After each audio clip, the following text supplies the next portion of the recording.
This is kind of our hall of family photos. This is me the last year of preschool being presented as a boy, and the first year of kindergarten when I'm finally able to look like a girl. I was never a boy, I always was a girl in my heart, and although I was presented as male to the public, inside I was feminine. It was okay to be that because that's just who I was and I can't change that. I was born that way. I am Jazz.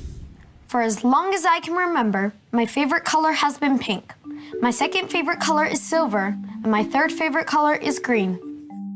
My best friends are Samantha and Casey. We like high heels and princess gowns, or cartwheels and trampolines. But I'm not exactly like Samantha and Casey. On the surface, Jazz Jennings seems like your typical teenager. But when she was just 5 years old, Jazz was one of the youngest people to ever be diagnosed with gender dysphoria.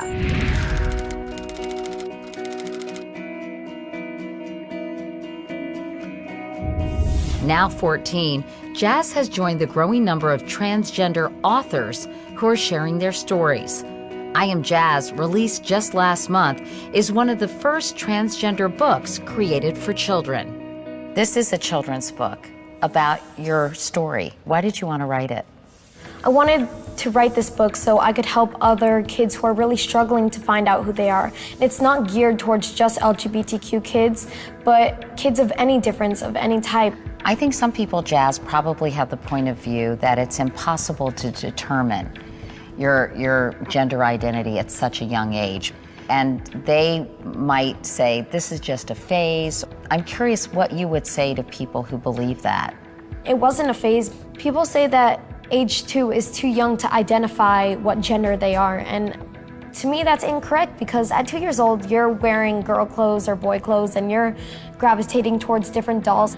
And for me, it was just a little bit different. I went down a different path and it wasn't encouraged by my parents at all because this is not a choice. This is just the way I was born. This is who I am, and I didn't make myself this way.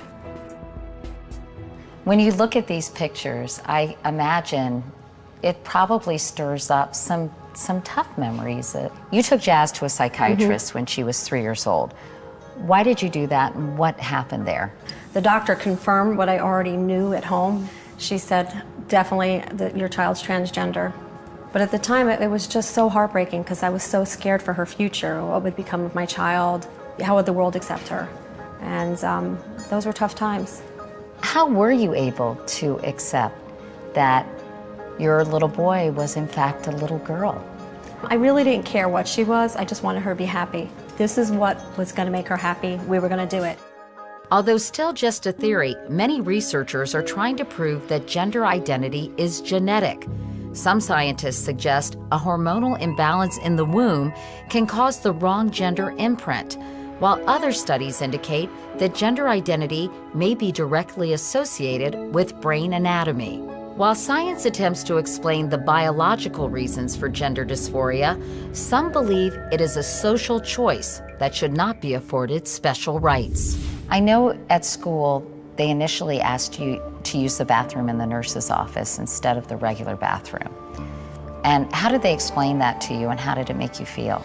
I just thought I should be able to use the bathroom I want and I could lock the door and it'll be okay.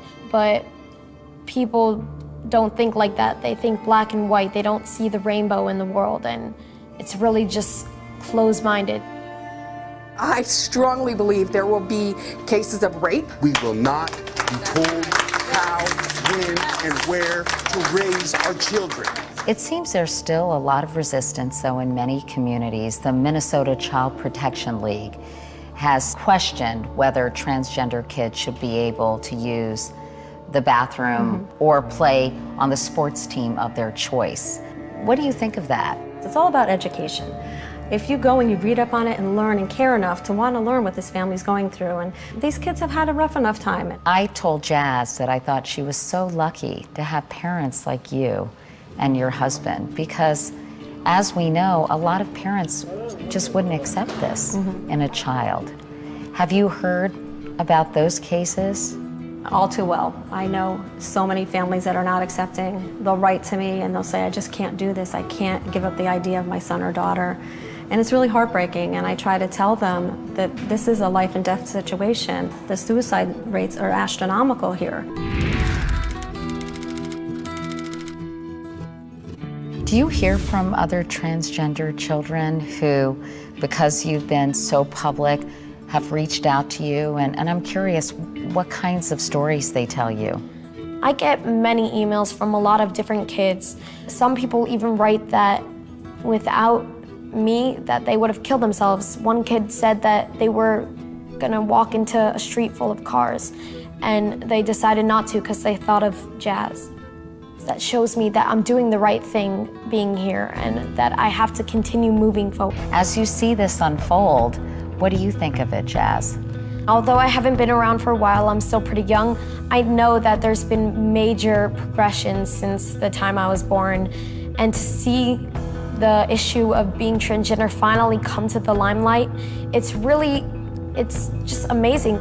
You recently were named one of Time Magazine's 25 most influential teens of 2014. What was that like for you?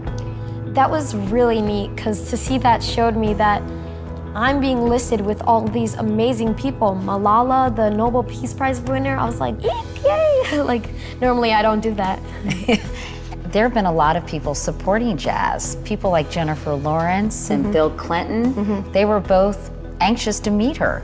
Yeah, it's surreal. We think of ourselves as just an ordinary family, and every now and then we're in extraordinary situations where these things will happen, and I'm so proud of her. I have no words. There's no word to describe the pride. I think she's pretty proud of you. Yeah, sometimes. Oh, that's true. She is 14. Yes, exactly.